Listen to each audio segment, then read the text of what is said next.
So yan, maglinis tayo ng ating motor mga idol. Sobrang kadugyot oh. Putik na putik. Kagabi yan no, galing ako Manila mga idol.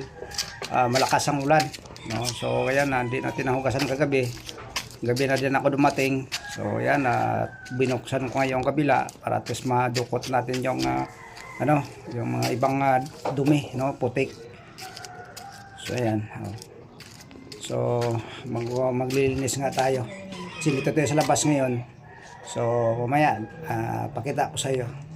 So ito, malinis na si JP Blue mga idol. Nilagyan ko na ito ng ng BS1 no.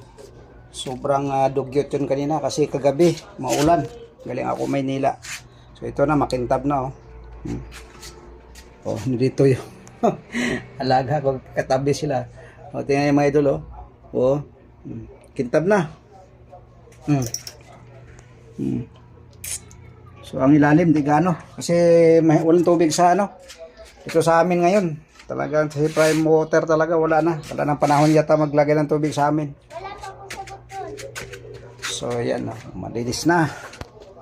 Wow.